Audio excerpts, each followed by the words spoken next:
La transplantation de cellules souches mésenchymateuses est une approche thérapeutique de pointe qui utilise le pouvoir régénératif de ces cellules pour réparer les tissus endommagés. Les cellules souches mésenchymateuses ou MSC sont issues de divers tissus et sont reconnues pour leur capacité à se différencier en plusieurs types cellulaires et à moduler les réponses immunitaires. Explorons les sources de ces cellules ainsi que leur potentiel d'utilisation thérapeutique. Les cellules stromales mésenchymateuses peuvent être prélevées directement chez le patient. Ces cellules sont appelées autologues. Les MSC autologues sont prélevés dans les propres tissus du patient, généralement à partir de la moelle osseuse ou du tissu adipeux. Les MSC peuvent également être obtenues auprès d'un donneur. Dans ce cas, elles sont appelées allogéniques. Les MSC de donneurs proviennent généralement de tissus comme le cordon ombilical ou le placenta. Les deux sources présentent des avantages. Les MSC autologues sont souvent privilégiés pour éviter le rejet immunitaire et contourner les préoccupations éthiques liées aux cellules de donneurs. Cependant, les cellules de donneurs sont généralement plus jeunes et peuvent avoir un plus grand potentiel régénératif. Dans certains cas, un programme de traitement peut inclure à la fois des cellules de donneurs et des cellules autologues afin de maximiser les bénéfices thérapeutiques.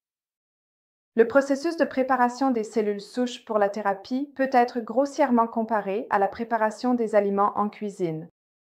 Le processus d'obtention des MSC dépend de leur source et implique une combinaison de méthodes mécaniques et biochimiques pour décomposer le tissu et isoler les cellules. Tout d'abord, les tissus sont obtenus par des procédures telles que la liposuction, la ponction de moelle osseuse ou une petite biopsie chirurgicale. Pour les cellules de donneur, une simple incision dans le placenta ou le cordon ombilical suffit. Ensuite, le tissu est traité afin de séparer les MSC des autres cellules, généralement par digestion enzymatique. La collagénase est l'enzyme la plus couramment utilisée car elle décompose la matrice extracellulaire, libérant ainsi les cellules. Le tissu traité par enzyme est ensuite filtré pour éliminer le matériel non digéré et autres débris. Cette étape permet d'isoler la fraction contenant les cellules du reste. La solution filtrée est centrifugée afin de séparer les cellules du liquide restant. Le culot obtenu contient un mélange de cellules, y compris des MSC.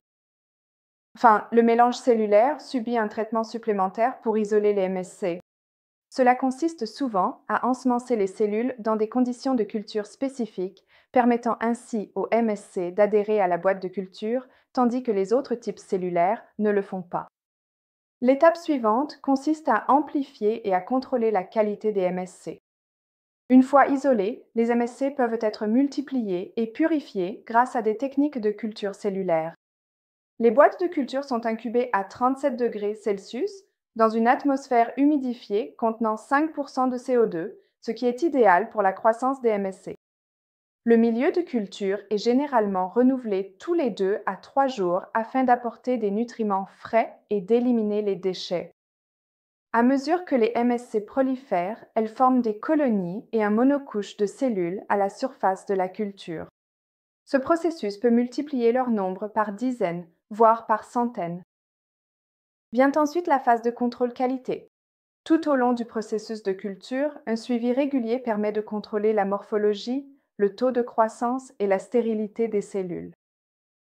Les cultures sont testées afin de s'assurer qu'elles sont exemptes de contamination bactérienne, fongique et virale, ce qui est essentiel pour la santé cellulaire et la fiabilité des recherches. Une analyse phénotypique des cellules est également réalisée. La cytométrie en flux vérifie la présence de marqueurs de surface spécifiques comme CD73, CD90 et CD105, tout en confirmant l'absence de marqueurs indésirables tels que CD34 ou CD45. Pour une utilisation à long terme, les MSC peuvent être cryopréservées. Elles sont suspendues dans un milieu de congélation et refroidies progressivement avant d'être stockées dans de l'azote liquide. Lorsque cela est nécessaire, ces MSC cryopréservés sont rapidement décongelés puis placés dans un milieu de culture frais afin de se rétablir et de poursuivre leur croissance.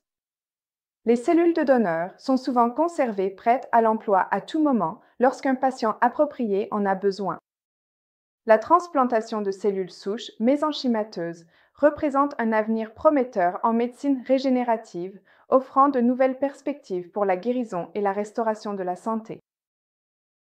Pour en savoir plus sur les avantages révolutionnaires de la transplantation de cellules souches et sur la façon dont elle peut transformer votre santé, n'hésitez pas à regarder les prochaines vidéos sur la chaîne YouTube de Swiss Medica.